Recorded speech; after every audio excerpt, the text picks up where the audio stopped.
नमस्कार दोस्तों, स्वागत है आपके अपनी यूट्यूब चैनल राजस्थान बेरोजगार छात्र संघ पे। कार्यालय मुख्य ब्लॉक शिक्षा अधिकारी पंचायत समिति मासलपुर जिला करौली ने 8 फरवरी 2023 को 835 नंबर आदेश जारी करते हुए समस्त पीओ ब्लॉक मासलपुर को निर्देशित कर संविदा सेवा नियम 2022 के अंतर्गत कार्यरत पंचायत शिक्षक विद्यालय सहायक के वार्षिक मानदेय में 5% वृद्धि के जो आदेश है वो जारी कर दिए हैं। साथ ही इस आदेशों में श्रीमान जिला शिक्षा अधिकारी प्रारंभिक शिक्षा करौली के 485 नंबर जो आदेश है 26 दिसंबर को जो जारी किया था उसका रेफरेंस यहाँ पर दिया। इन्होंने कहा है कि प्रासंगिक पत्र द्वारा संविदा सेवा नियम 2022 के अंतर्गत कार्यरत पंचायत शिक्षक विद्यालय सहायक के वार्षिक 5% मानदेय वृद्धि आगामी 100 के गुणक में उनके संविदा सेवा 1 वर्ष पूर्ण होने की दिनांक से किए जाने के संबंध में कार्मिक विभाग राजस्थान सरकार जयपुर द्वारा 11 जनवरी 2022 के अंतर्गत बिंदु संख्या 13 के निर्देश अनुसार मानदेय वृद्धि दिए जाने की जो एतद द्वारा स्वीकृति प्रदान की जाती है। मैं बता दूं, जिन जिन संविदा कर्मचारियों को संविदा में संतोषजनक सेवा करते हुए 1 वर्ष हो चुका है, उनको संविदा सेवा नियम 2022 के बिंदु संख्या 13 के अनुसार 5% मानदेय वृद्धि का लाभ दिया जाना तय है। इसी प्रकार से आप देख सकते हैं मुख्य ब्लॉक शिक्षा अधिकारी मासलपुर ने जिला करौली ने अपने जो विभिन्न संविदा कर्मचारी हैं, चाहे वो ग्राम पंचायत सहायक हैं, चाहे पंचायत शिक्षक हैं, विद्यालय सहायक हैं, पाठशाला शिक्षक हैं, पाठशाला सहायक हैं, कनिष्ठ शिक्षक हैं, शिक्षा सहायक है या सहायक शिक्षक हैं या शिक्षा सहायक है, उनके मानदेय में वृद्धि यहाँ पर की है।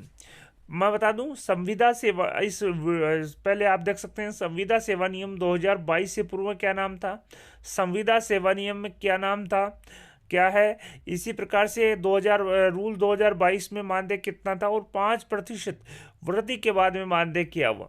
सबसे पहले नाम था ग्राम पंचायत सहायक, जिनको 2 कैटेगरी में डिवाइड किया है संविदा सेवा नियम 2022 में। जो ट्रेंड है यानी कि जो BSTC B.Ed हैं उनको पंचायत शिक्षक कैटेगरी में शामिल कर किया है और संविदा सेवा नियम 2022 के अंतर्गत इनका मानदेय 16,900 रुपये था। 5% वृद्धि के बाद में इनका मानदेय 17,800 रुपये हो चुका है। इसी प्रकार से अनट्रेंड कैटेगरी में यानी कि जो 12वीं पास कार्मिक थे उनको विद्यालय सहायक के रूप में अडॉप्ट किया, मानदेय 10,400 था। 5% मानदेय वृद्धि के बाद में इनका मानदेय 11,000 रुपये।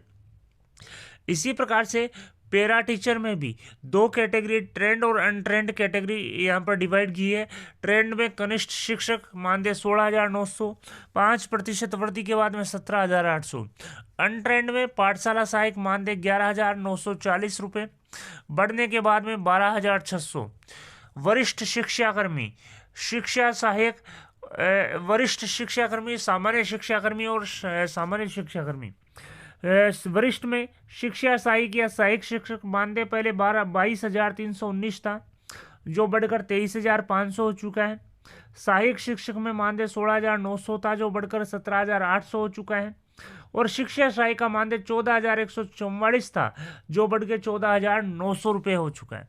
आप देख सकते हैं मुख्य ब्लॉक शिक्षा अधिकारी मार्शल सर ने आदेश जारी करते हुए संविदा कार्मिकों के मानदेय में 5% का इजाफा यहाँ पर किया है। साथ ही मुख्य ब्लॉक शिक्षा अधिकारी मार्शल सर ने एक अन्य आदेश जारी करते हुए संविदा सेवा नियम 2022 के अंतर्गत अडॉप्ट कार्मिकों के, चाहे वो पंचायत शिक्षक हो, विद्यालय सहायक हो, पाठशाला सहायक हो, कनिष्ठ शिक्षक हो, इनके मानदेय से NPS कटौती को लेकर डायरेक्शन यहाँ पर जारी की है।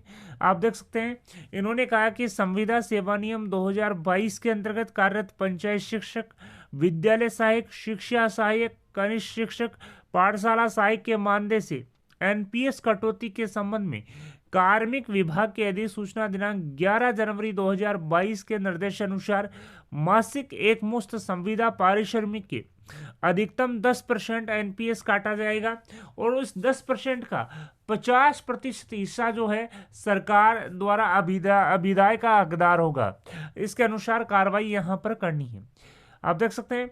मैं बता दूं एनपीएस जो है वो यहाँ पर 10% काटी जाएगी। अगर आपका मानदेय 16,900 है तो 1690 रुपये आपकी एनपीएस काटी जाएगी और आप एनपीएस 1690 रुपये एनपीएस खाते में जमा करवाएंगे, अपने प्राण नंबर में जमा करवाएंगे।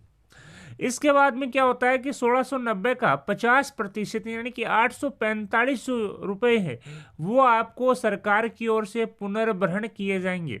यानी कि इसका सीधा सा मतलब है कि 10% जो एनपीएस कटेगा उसमें 5% कर्मचारी की और 5% जो सरकार का हिस्सा यहाँ पर रहेगा।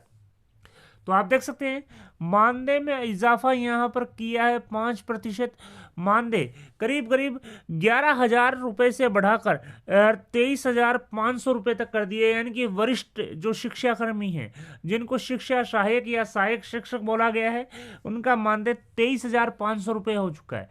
तो दोस्तों कॉन्ट्रेक्चुअल रूल्स 2022 के अंतर्गत जिन जिन संविदा कर्मचारियों को संविदा सेवा करते हुए 1 वर्ष संतोषजनक सेवा का हो चुका है ऐसे सभी संविदा कार्मिकों के मानदेय में 5% की जो इजाफा है वो यहाँ पर किया जाएगा।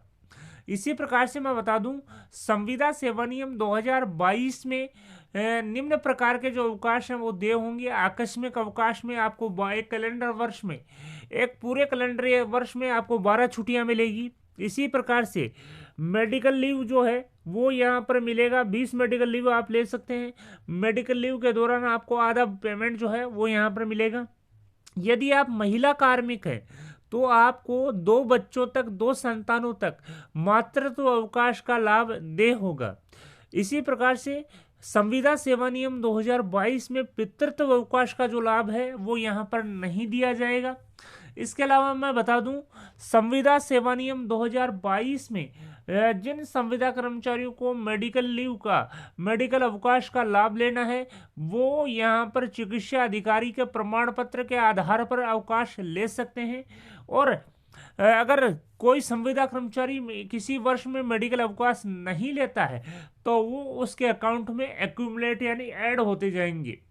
साथ ही मैं बता दूं प्रत्येक संविदा कार्मिक जो संविदा सेवा नियम 2022 राजस्थान कॉन्ट्रेक्चुअल रूल्स 2022 में जिन जिन संविदा कर्मचारियों का अडॉप्शन किया गया है उन सभी संविदा कर्मचारियों की सर्विस बुक मेंटेन होगी। संविदा कार्मिकों का रोस्टर रजिस्टर संधारित होगा ताकि रोस्टर रजिस्टर संधारण का मतलब है कि इनको पता लग सके कि कौन सी कैटेगरी के कितने कितने कार्मिक पदस्थापित है। वीडियो पसंद आए तो अपने दोस्तों के साथ लाइक और शेयर करना न भूलें। आपकी अपनी यूट्यूब चैनल राजस्थान बेरोजगार छात्र संघ को सब्सक्राइब करें और सब्सक्राइब बटन के साथ ही बेल आइकन है उस पर भी क्लिक करें ताकि आने वाले लेटेस्ट वीडियोज का नोटिफिकेशन सबसे पहले आपको मिल सके। धन्यवाद दोस्तों।